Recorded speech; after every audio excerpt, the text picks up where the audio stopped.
Hello students, good morning. हम सभी पढ़ रहे थे भारत में राष्ट्रवाद, जिसमें हम सभी चर्चा कर रहे थे असहयोग आंदोलन के बारे में। बच्चों, इससे पहले हम सभी ने असहयोग आंदोलन का शहरों में प्रसार देखा और उसकी समस्त गतिविधियों के बारे में जाना। अब हम आज जानेंगे असहयोग आंदोलन का ग्रामीण क्षेत्रों में प्रसार और उसकी प्रतिक्रियाएं। बच्चों, असहयोग आंदोलन नगरों के साथ साथ ग्रामीण अंचलों में भी तेज़ी से फैल गया।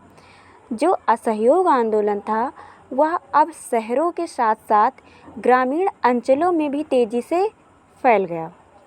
प्रथम विश्व युद्ध के पश्चात देश के विभिन्न भागों में चले किसानों और आदिवासियों के संघर्ष भी इस आंदोलन में शामिल हो गए। यानी प्रथम विश्व युद्ध के बाद देश के विभिन्न भागों में जो किसान और आदिवासियों के संघर्ष थे वो भी अब इस असहयोग आंदोलन में शामिल हो गए।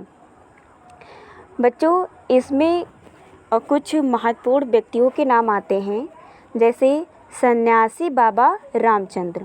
ये अवध में किसानों का नेतृत्व कर रहे थे। इससे पहले बाबा रामचंद्र फिजी में गिरमिटिया मजदूर के रूप में काम कर चुके थे। किसके रूप में? गिरमिटिया मजदूर के रूप में। कहाँ? फिजी में। बच्चों, उनका आंदोलन तालुकदारों और जमींदारों के खिलाफ था। यानी बाबा रामचंद्र का जो आंदोलन था वह तालुकदार और जमींदारों के खिलाफ था, जो किसानों से भारी भरकम लगान और तरह तरह के कर वसूल कर रहे थे। किसानों को बेगार करनी पड़ती थी। क्या करना पड़ता था? बेगार। बेगार का मतलब है बिना मजदूरी के काम करना, यानी बिना मजदूरी के काम करना पड़ता था। पट्टेदार के तौर पर उनके पट्टे निश्चित नहीं होते थे। उन्हें बार बार पट्टे की ज़मीन से हटा दिया जाता था ताकि ज़मीन पर उनका कोई अधिकार स्थापित ना हो सके। बच्चों, किसानों की मांग थी कि लगान कम किया जाए, बेगार खत्म हो और दमनकारी जमींदारों का सामाजिक बहिष्कार किया जाए। बहुत सारे स्थानों पर जमींदारों को नाई धोबी की सुविधाओं से भी वंचित करने के लिए पंचायतों ने नाई धोबी बंद का फैसला लिया। क्या फैसला लिया? नाई धोबी बंद, यानी जमींदारों को नाई धोबी की सुविधाओं से भी वंचित कर दिया जाए। जून 1920 में जवाहरलाल नेहरू ने अवध के गांवों का दौरा किया। गांव वालों से बातचीत की, उनकी व्यथा को समझने का प्रयास किया, यानी उनकी समस्याओं को समझा। अक्टूबर तक जवाहरलाल नेहरू, बाबा रामचंद्र तथा कुछ अन्य लोगों के नेतृत्व में अवध किसान सभा का गठन कर लिया गया। किसका गठन कर लिया गया? अवध किसान सभा का गठन कर लिया। महीने भर में इस पूरे इलाके के गांव में संगठन की 300 से ज़्यादा शाखाएं बन चुकी थीं, यानी बहुत तीव्र गति से इसका प्रसार हो रहा था। बच्चों, अगले साल जब असहयोग आंदोलन शुरू हुआ तो कांग्रेस ने अवध के किसान संघर्ष को इस आंदोलन में शामिल करने का प्रयास किया, लेकिन किसानों के आंदोलन में ऐसे स्वरूप विकसित हो चुके थे जिनसे कांग्रेस का नेतृत्व खुश नहीं था। 1921 में जब आंदोलन फैला तो तालुकदारों और व्यापारियों के मकानों पर हमले होने लगे।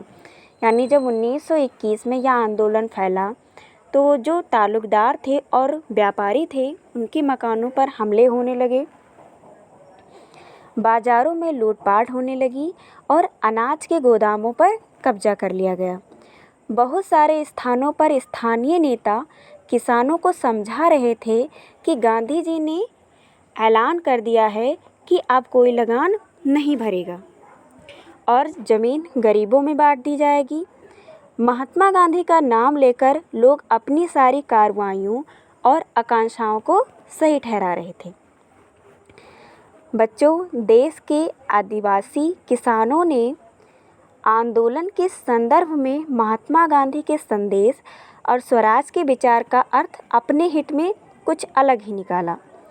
जैसे गुडेम पहाड़ी, बच्चों गुडेम पहाड़ी यानी आंध्र प्रदेश।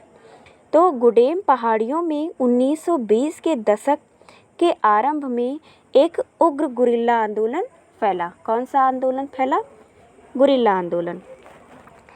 कांग्रेस ने इस तरह के हिंसक संघर्ष को कभी स्वीकार नहीं किया, यानी जो कांग्रेस थी वह इस तरीके के हिंसक संघर्ष को स्वीकार करने के पक्ष में नहीं थी। दूसरे वन क्षेत्रों की भांति यहाँ भी ब्रिटिश सरकार ने बड़े बड़े जंगलों में लोगों के प्रवेश पर प्रतिबंध लगा दिया था।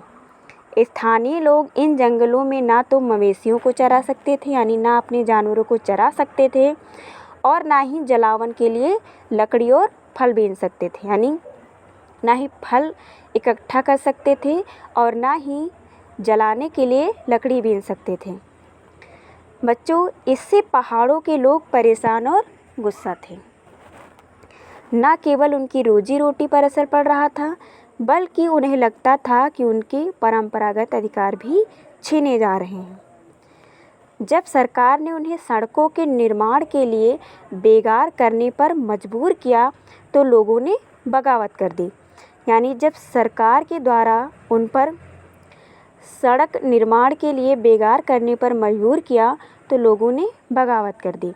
उनका नेतृत्व करने वाले अल्लूरी सीताराम राजू, यानी उनका नेतृत्व कौन कर रहा था? अल्लूरी सीताराम राजू, जो कि एक दिलचस्प व्यक्ति थे। उनका दावा है कि उनके पास बहुत सारी विशेष शक्तियां हैं, जैसे वह सटीक खगोलीय अनुमान लगा सकते हैं, लोगों को स्वस्थ कर सकते हैं तथा गोलियां भी उन्हें नहीं मार सकती थी।